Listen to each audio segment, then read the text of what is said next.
Allô tout le monde, j'espère que vous allez bien. On se retrouve aujourd'hui pour une vidéo. Voilà, comme vous avez pu voir, ça fait un peu plus d'un mois que je n'ai pas été présent sur YouTube. Moi, je répondais à vos questions et pendant qu'on y est, je voudrais vous remercier pour toute cette bienveillance, vos messages, vos abonnements sur les comptes Instagram ou Snap ou Facebook. C'est toujours un réel plaisir de partager avec vous. Et voilà, aujourd'hui, je me devais de vous faire cette vidéo pour vous expliquer un petit peu où j'en étais. Voilà. On se retrouve aujourd'hui en date du 6 mai. Comme vous avez pu voir, le décor a changé. Je ne porte plus ma casquette Canada. Comme vous avez pu peut-être le comprendre, je suis rentré définitivement en France. Voilà. Donc, pourquoi je suis définitivement rentré en France, je vais vous l'expliquer dans cette vidéo et ça sera le thème de cette vidéo. Je suis rentré, je suis parti de Québec le 1er avril. Après presque 6 mois à Québec, donc une expérience folle. Aujourd'hui, j'en ai que grandi. J'ai appris beaucoup de choses. J'ai vu que voilà, partir à l'étranger, mine de rien, chaque pays a son mode de fonctionnement et il y a des choses qui m'ont plu au Canada, qu'il n'y a pas en France et vice versa. Et c'est vrai que j'ai un peu appris à vivre dans le mode québécois, si je peux dire. Et puis bon, voilà, après, j'avais pas mal de choses dans la tête, ma famille me manquait aussi. Faut être honnête, j'étais arrivé au stade où, allez, c'est pas grave, même si j'ai pas ma famille avec moi, j'avance. Et puis c'est vrai que je devais du coup continuer cette expérience pour en tirer le plus possible de cette aventure. Et puis, ce qui a vraiment déclenché les choses, c'est au mois de mars, j'ai mon meilleur ami qui devait venir me rejoindre pour quelques mois là-bas. Et du coup, on a fait toutes les démarches et tout. Voilà, donc il a pu venir. Enfin, on a pris les billets d'avion, tout ça. Et puis le jour du décollage, lui comme moi, on était ouf. Voilà, on allait vivre une expérience de fou et tout. Pour lui, c'était son premier voyage en avion. Puis voilà, et puis du coup, c'est vrai que moi, j'avais pris quelques jours après pour aller à New York, voyager un peu, aller au Texas et tout. Puis il s'avérait que du coup, malheureusement, il a été refusé à la douane. Donc il a bien pris son avion, il a bien décollé de Lyon. Voilà, il a fait ses escales, il est arrivé à Montréal. Et puis arrivé à Montréal, du coup, il avait une autre escale avec un autre bus. Et malheureusement, il a passé la douane de Montréal et la douane de Montréal l'ont refusé. Voilà, donc j'en parle dans cette vidéo parce que je pense que c'est très important parce que franchement, moi je l'aurais su, peut-être que mon pote aurait pu prendre cet avion et moi ça m'aurait pas fait ce déclic de tout quitter du jour au lendemain et du coup je serais peut-être encore au Canada à l'heure actuelle. Et il faut savoir qu'il a été refusé tout simplement parce qu'il avait des papiers français avec lui. Il avait pris une pochette en fait pour préparer son départ avec tous les papiers qu'il nous demandait pour prouver son permis, la VE, tout ça, nanana. Et malheureusement, c'est vrai que dans ses papiers, il avait laissé des papiers français et il y avait son acte de naissance et un CV. Et j'insiste vraiment, il faut vraiment faire attention à ce qu'on met parce qu'au final, il a été refusé parce qu'il avait un CV sur lui. Et comme il venait avec une AVE, donc un permis de touriste, la douane canadienne l'ont pas accepté tout simplement parce que pour eux, il venait travailler au Canada. Donc il allait postuler au Canada. Donc on a essayé tant bien que mal de leur expliquer que non, non, non, non. Voilà, c'était vraiment pour voir un ami, tout ça. Malheureusement, non. Donc il a fait aller-retour. Vraiment un aller-retour, genre il a passé peut-être 3 heures à Montréal et après il a refait le même trajet quoi, dans la même journée. Et là pour moi ça a été un trop. je me suis dit non, c'est pas possible, tu peux pas continuer tout seul. J'attendais en fait vraiment une personne que je connaisse qui vienne pour me redonner un peu de, voilà, de motivation, de waouh, allez, vas-y, profite et tout. Parce que c'est vrai que franchement, faut être honnête, c'est dur tout seul. Et là, ça m'a mis un grand coup. Donc là, j'ai décidé de partir. Donc j'en ai avisé mes patrons. Et concrètement, qu'on se le dise, je n'ai pas dit je peux partir, hein, je leur ai pas laissé le choix, je l'ai appelé, je leur ai dit je pars. Ça s'est fait très très rapidement, ça s'est fait en 48 heures. Mais j'avais mon logement, j'avais mes meubles, voilà, j'avais commencé un peu à faire ma vie là-bas. Et il fallait se débarrasser de tout ça au plus rapide. Donc j'ai eu la chance d'être en relation avec un petit jeune qui allait du coup venir travailler sur Québec.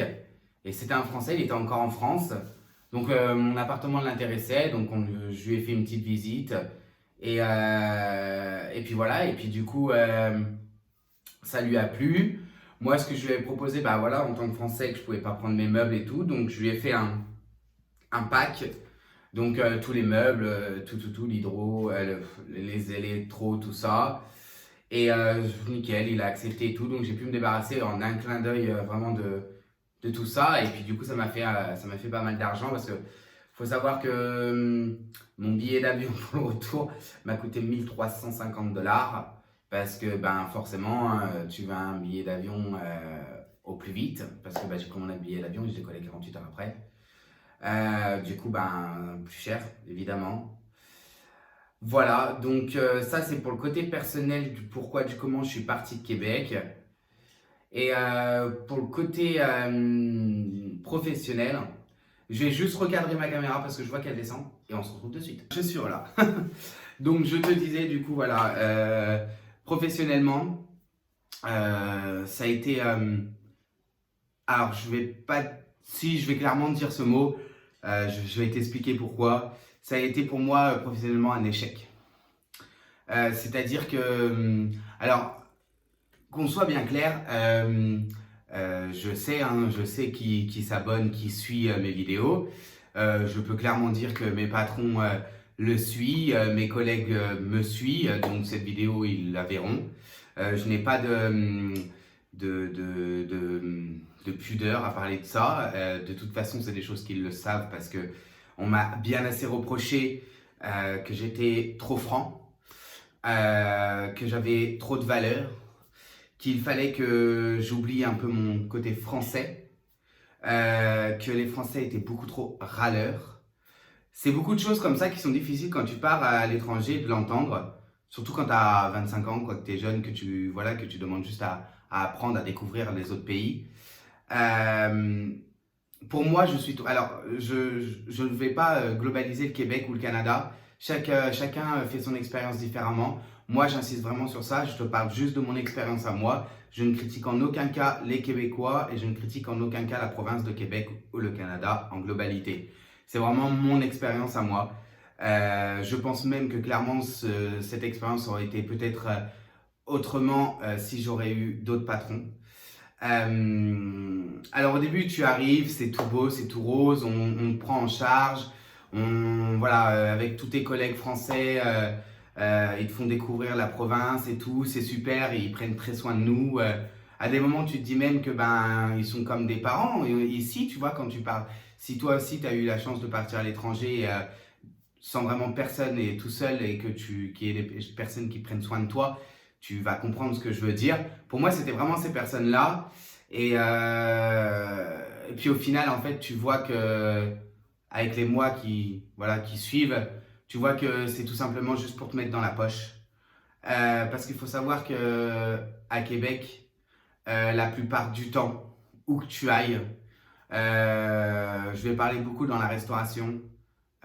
Si tu enlèves les Français, il n'y a plus personne. Concrètement, moi, comme j'avais dit sur mes vidéos précédentes, je ne citerai pas les sociétés où je travaillais parce que y avait 3 restaurants. Je ne citerai pas les 3 restaurants, ni le nom de mes patrons.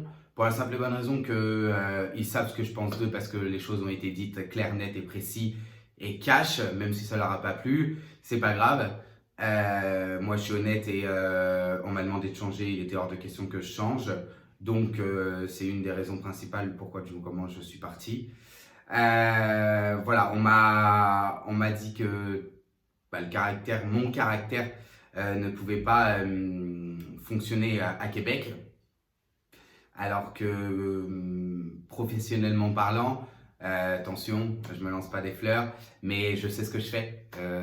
Ça fait maintenant 11 ans que je suis dans la restauration. J'ai commencé bas et actuellement j'ai été responsable pendant 4 ans de restaurants semi-gastronomiques. Donc voilà, la restauration, je connais. Bien sûr, on apprend tous les jours. Hein. Je ne vais pas dire que c'est acquis, loin de là, bien au contraire. Tous les jours, j'en apprends et je demande que ça. Mais j'ai les bases, voilà, je sais de quoi je parle. Et c'est vrai que malheureusement, ça, ils ont eu du mal à le comprendre. Alors au début, ça allait super bien. Au début, ils ont vu très rapidement, au bout d'une semaine, que voilà, que je travaillais très bien, que je faisais les choses, que voilà, que je me montrais entre guillemets de quoi j'étais capable. Et puis, faut savoir que moi, quand j'ai fait mon entretien en France, je visais une place de responsable. Hein. C'était bien dit que si je partais à l'étranger, c'était pour être responsable d'un restaurant, ce qui ferait que je resterais à l'étranger, quoi. Sinon, concrètement, je suis pas venu là pour faire des kebabs ou pour faire des pizzas ou voilà. Je suis venu pour acquérir des choses, mais pas moins que j'ai acquis des gens en France. Sinon, professionnellement parlant, c'est un échec. Donc au début ça allait, j'ai montré tout ça, j'ai été très vite convoqué, on va dire, par mes supérieurs. Voilà, ils me disaient, Andy, on est super content de toi, continue comme ça, la place de responsable sera pour toi et tout. Et très vite, j'ai compris qu'il se tramait quelque chose derrière mon dos et ça m'a alarmé. Là, je dis hop, hop, hop, hop, hop. Donc j'ai décidé d'en parler à mes responsables. Et puis, il s'avérait que du coup, du jour au lendemain, pour X raisons, en soi, comme je t'ai dit avant, ils ont vu que mon caractère ne pouvait pas fonctionner parce que, je vais le dire clairement, je voulais pas le dire, mais il faut que tu comprennes aussi derrière ta vidéo parce que c'est simple de dire les choses, mais au final, si je les explique pas, tu peux pas comprendre. Et moi, le but de mes vidéos, c'est que tu comprennes en fait ce qui s'est passé, le pourquoi du comment. Donc moi, je vais te dire clairement, quand ton patron vient te voir et te dit en face, Andy, si tu veux être responsable, je dis oui. Il faut savoir que ici, tu te mets à quatre pattes et tu suces le client. Alors moi, je rigole. Et je dis, oui, le client est roi, comme on peut dire en France. Il me dit, non, t'as pas compris. Ici, c'est réellement, tu te mets à quatre pattes, tu suces le client. Je dis, attends. Je dis, attends, tu m'as vu, ma gueule. Tu l'as vu, là. J'ai l'air de sucer quoi que ce soit. Je dis, mais non, tu vas où? Je dis, c'est quoi ça? C'est quoi ton problème? Attention, j'ai rien voilà, contre ça, mais un patron te dit ça, je suis, non, c'est quoi? C'est quoi? Je suis pas ta salope. Malheureusement, c'est clairement ce que je lui ai dit, comme je viens de te dire. Hein, je lui ai dit, mais je suis pas une salope. Tu me prends pour qui? Et très vite, en fait, là, j'ai baissé les bras. En fait, je me suis dit, mais dans quel monde je vis et dans quelle société je suis pour que mon propre patron me demande de me mettre à quatre pattes et sucer le client? Évidemment, j'ai refusé. Et du coup, du jour au lendemain, en fait, leur comportement ont complètement changé avec moi. Parce que ils ont vu que j'étais pas accessible, entre guillemets, sur ce fait-là. Et que j'allais pas me mettre à quatre pattes, bien au contraire. Et moi, tu me dis ça, mais encore plus, je vais ouvrir ma gueule. Et c'est ce qui s'est passé. Et au final, franchement, après, pendant 2-3 mois, ça a été clash sur clash, sur clash, sur clash. Tu vois qu'en fait, ton équipe, elle est aussi fou. Il y en a, ils sont aussi focus que les autres. Bref. Comme de partout, hein, mais c'est vrai que quand tu es tout seul à l'étranger, à 6000 bornes de chez toi, dans ta tête, c'est octuplé, tu vois. C'est genre... c'est pire, mais au final, en France, ça arrive aussi, hein. Mais quand tu es seul à l'étranger, c'est vrai que voilà, tu te dis, mais c'est quoi ça, quoi, tu vois? Parce que tu comptais sur ces gens-là pour te faire des amis, du moins avancer dans ta vie, dans ton autre vie, on va dire, de l'étranger. Et au final, voilà. Clairement, moi, voilà, j'ai travaillé avec beaucoup de personnes. Mais voilà, il y aura toujours ces deux personnes pour moi qui m'ont accompagné du début jusqu'à la fin et que je sais que je reverrai très très bientôt pour toi, Thomas. J'arrive bientôt et on se revoit très vite, tu le sais. Et puis bah, Sophia, c'était une de mes chefs au tout début quand j'étais au premier restaurant que j'ai intégré quand je suis arrivé. C'était ma chef et ça a été un réel coup de cœur. Très vite, elle a vu de quoi j'étais capable. Elle était très fière de moi. Elle m'a soutenu. Au début, c'était très dur parce que bah voilà, je venais d'arriver, donc bah, je me disais ouais, je vais pas tenir, je vais rentrer chez moi. Elle a su me canaliser, elle a su voilà me trouver les bons mots comme une maman aurait pu faire en fait. Clairement, je sais qu'une maman n'en a qu'une, hein, on ne change pas, mais pour moi cette personne-là, elle a été ma maman de Québec et voilà, elle a pris soin de moi. Quand il fallait aller en France, ben elle m'a amené à l'aéroport. Quand je suis revenu, elle venait me ramener. La dernière fois ben, que je suis parti à Québec, voilà, elle m'a amené à l'aéroport. Vraiment du début jusqu'à la fin, elle m'a soutenu et je la remercierai jamais assez. Et c'est une personne que je garderai contact toute ma vie si Dieu le veut et Thomas aussi. Le reste, voilà, il y a d'autres personnes que j'apprécie, que je cracherai pas dessus parce que c'est des bonnes personnes. Et il y en a d'autres, c'est comme si j'étais jamais parti à Québec et que je ne connaissais pas et que j'en ai rien à foutre, quoi. À un moment donné, faut arrêter, faut avancer. Si tu te bloques sur des personnes que tu croises une fois dans ta vie, malheureusement, tu peux pas plaire à tout le monde. Donc faut avancer avec ça et tant pis, c'est pas grave. Tant pis, c'est pas grave. Et le peu à qui tu plais, bah, tu sais que ça sera des bonnes personnes. C'est l'essentiel. Pour moi, c'est l'essentiel. Voilà, et ça, je l'ai appris. Et c'est vrai que ce qui m'a vraiment fait mal, on va dire, c'est que bah, quand je suis parti, donc j'ai annoncé à mes patrons que je partais. Et il n'y en a pas un seul, donc j'avais 3 patrons, hein. Il n'y en a pas un seul qui s'est dit bah, je vais lui envoyer un message ou savoir si j'étais bien rentré ou quoi. À l'heure actuelle, j'ai eu ouais, j'ai même pas eu un au revoir de eux, hein, au final, que ce soit texto ou face à face. Clairement, à l'heure actuelle, alors on m'a dit, un de mes patrons m'avait dit, ouais, mais faut nous remercier parce que on n'aurait pas été là, et ben le Canada, t'aurais pas pu. Mais j'ai envie de te dire que si actuellement je dois remercier quelqu'un, je remercierais tout simplement ma famille, mes amis qui m'ont poussé à ce projet. Mais en aucun cas je te remercierai toi, vous, parce que c'est qui est parti de la France, c'est moi. Si ça n'aurait pas été vous, ça aurait été un autre patron. Oui, tu as m'assigné un JP.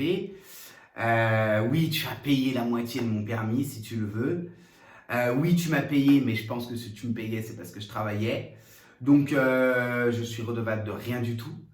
Donc, concrètement, qu'on se le dise, que tu le vois, que vous le voyez. Parce que, ben, de toute façon, hein, ça a déjà été dit, hein, ma foi, voilà. Et puis bon, je pense que critiquer, mais faites attention aussi à ce que vous faites, parce que je pense que la restauration reste un métier.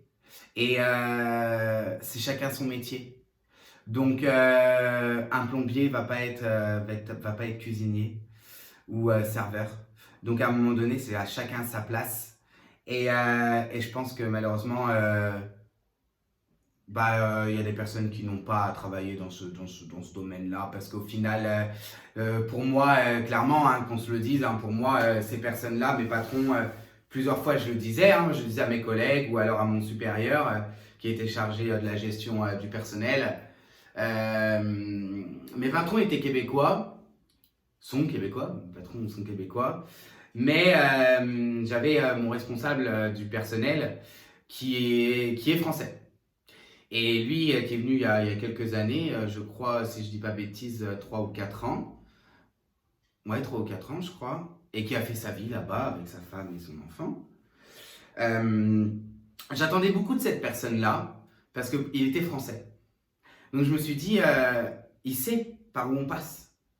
Donc il va prendre soin de nous, il va savoir trouver les mots parce que les Québécois sont très cash. Alors les Québécois, c'est où donc moi, attention, je ne dis pas les Québécois. Quand je dis les Québécois, moi c'est les Québécois que j'ai connus. Je ne critique pas les Québécois en globalité, d'accord? Je parle vraiment de mon expérience à moi, je ne parle pas des Québécois en généralité. Ceux que j'ai eu en face de moi en tout cas, donc je parle actuellement professionnellement, donc mes patrons, sont très cash. C'est où ils vont me dire le matin ça va pas, nani nanana, ou alors ils vont se taire, ils vont rien dire, mais ils vont tout te mettre dans la gueule, avec les autres, derrière ton dos, tu vois.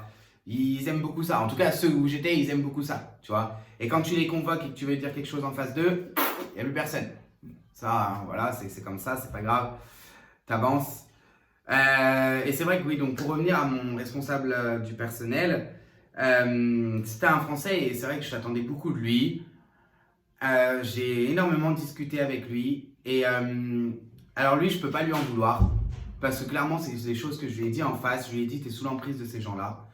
Après, je comprends, il en a besoin, voilà, il vit là-bas, donc il faut avancer et tout, avec son permis, tout ça, je le comprends.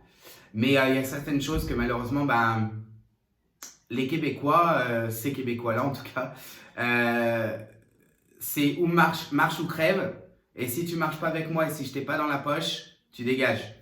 Tu vois, moi, en très peu de temps, j'ai vu beaucoup de monde venir, partir, venir, partir, venir, partir.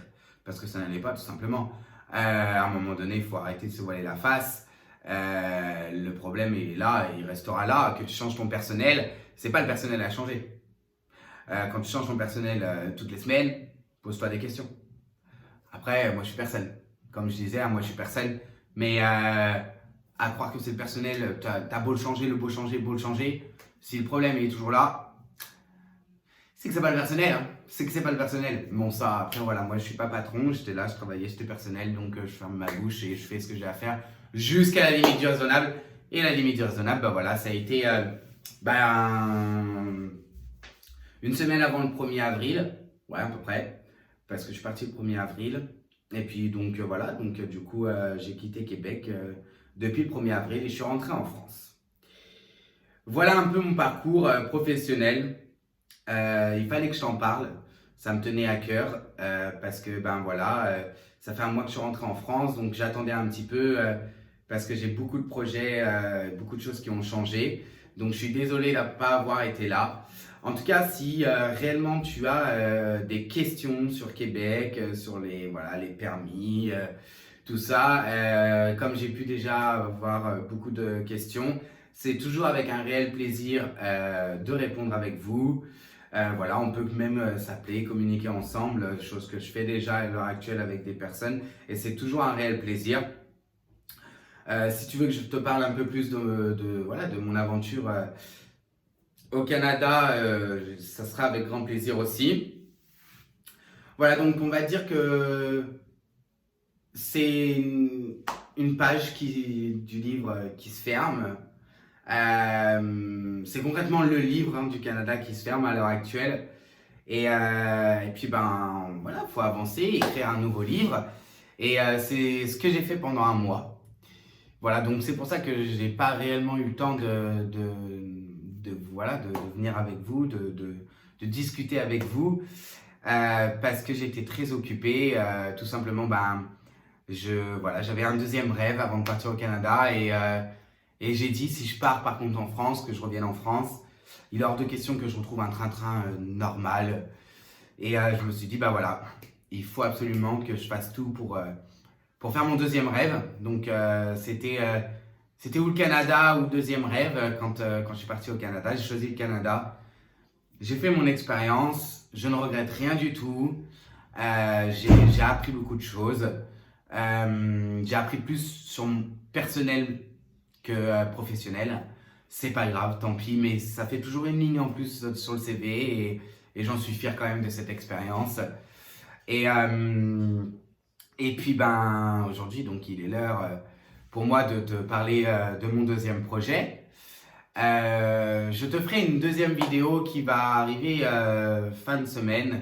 Elle va être vraiment à la suite de cette vidéo, mais je vais vraiment bloquer cette vidéo sur la fin du Canada. Voilà, en tout cas, dans cette vidéo, je voudrais remercier quand même toutes les personnes que j'ai pu croiser hein, dans mon aventure au Canada, que ce soit des bonnes ou des mauvaises personnes, parce que ben, on n'apprend pas que des bonnes choses dans la vie, hein, même les erreurs ou alors les mauvaises personnes, on en apprend, voire peut-être même plus. Donc voilà, donc je voudrais les remercier aussi quand même. Et puis voilà, donc c'est vrai que c'est pas avec regret, mais j'aurais voulu peut-être que quand même cette expérience fonctionne un peu plus et que je fasse encore un petit bout de chemin là-bas. Mais ce que j'ai accompli à l'heure actuelle, ça me va. Et je préférais partir sans regret plutôt que essayer de continuer et avoir des regrets plus tard. Voilà. Donc écoute, en tout cas, je te dis à très bientôt. Reste à l'affût. Surtout, n'oublie pas, active la cloche, abonne-toi. C'est toujours un réel plaisir de partager ces moments avec toi. Et on se dit à très très bientôt. Bye bye.